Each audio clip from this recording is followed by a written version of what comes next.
Red Bull have found themselves in a difficult situation after the Monaco GP, where it now seems like the Austrian team would have to push every inch of performance they can out of the RB20 in order to remain at the top. However, the steps that have been taken by McLaren and Ferrari are quite significant, and due to their more conservative approach with their cars, the setup windows are wider compared to those of Red Bull, which begs the question whether we will have a competitive season on our hands in 2024. Furthermore, the performance of Perez is also something that is causing headaches to the Austrian team, and be that as it may, will we see massive changes in Red Bull throughout the course of this year, and will they lose at least one of the championships in 2024? It goes without saying that Red Bull have embarked on a bold mission with the new design of the RB20, and nobody can judge them.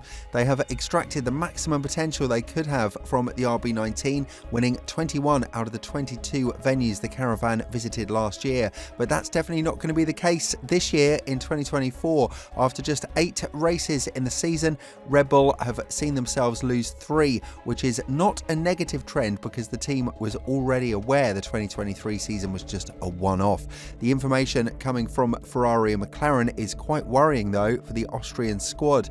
Although the design itself was proclaimed a failure by Mercedes after they were unable to extract the performance that was there to take, Red Bull found a sweet spot with the RB20 that enabled them to have a strong first couple of races. Regardless, once McLaren and Ferrari started to bring upgrades, we've seen that the competition can be very close, and although it was Verstappen who held a commanding lead in Imola, the hard tyre just didn't work on the RB20 and he was forced to extract a lot of energy from the battery, resulting in an almost last lap loss to Norris.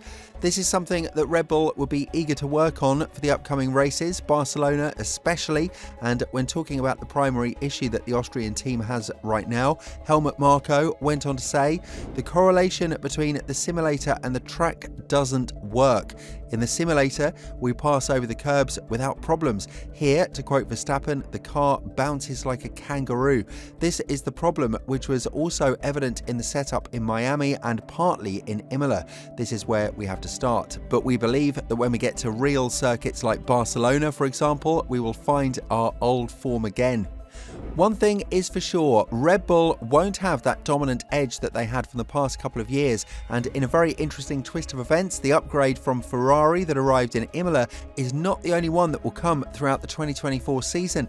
The Maranello team is ready to bring upgrades to every race they will visit, but with 2 more massive packages being prepared for 2024, one that is likely to come in Silverstone. The strength is definitely there, and the threat is not to be overlooked, as Verstappen himself said that the RB20 has a fundamental flaw that might not be fixed until next year. That doesn't mean we're going to see Red Bull fall off in the same manner Mercedes did, quite the contrary, but it does go to show that there is vulnerability in the new design that the other teams are now more than ready to capitalize on. And if you think about it, even though Red Bull's version of the zero pod concept is far more successful than what Mercedes came up with, they are sort of dealing with the same issues now, a lack of correlation between the simulator and the on-track performance, as well as extreme difficulties on bumpy tracks and tracks that have a lot of curbs to pass through. This will be the case in Montreal as well, where apart from the bumpiness, there are certain corners in which the car has to attack the curb as much as they can in order to gain a lot of exit speed, such as the case with turns 13 and 14, where if Red Bull loses a bit of control, they could be touching the wall of champions a lot more than anticipated. When talking about the car's performance and the general impression of the RB20, Max Verstappen went on to say, "We went from soft to stiff to everything, but the car is like a go-kart. It's like I am running without suspension, so it's jumping around a lot, not absorbing any curb strikes, bumps or camber changes. It's not something new. We've had this problem since 2022, but the fact that we have a car advantage masked it a little bit because we gain in the corners where the curbs and bumps are not so much of a limitation. It's a fundamental problem, so it's not something that will be fixed within weeks. The pre-season testing was supposed to fix the weakness, but it didn't happen."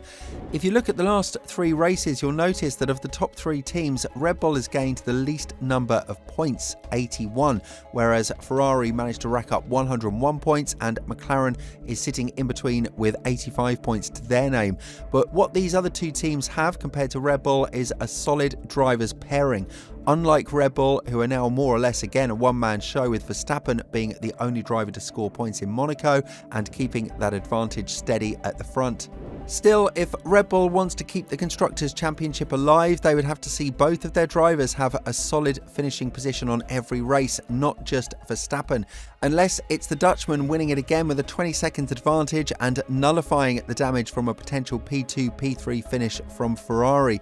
The threat has crawled up in the Drivers' Championship as well, and with Montreal coming in 2 weeks, Verstappen's lead has been narrowed down to 31 points in the Drivers' Championship, whereas Red Bull stands at only 24-point margins in the Constructors as well. That is why Red Bull won't stop at developing their car either, which was more or less understandable ever since their issues started to arise from Miami onwards. When talking about the future plans of the team principal Christian Horner went on to say, "The cars have converged. There is a concept they have followed from the RB20.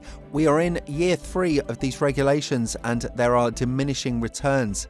Last year was a unicorn year to win all of those races. We have applied the lessons to the RB20 and there are developments to make to improve this car throughout the summer."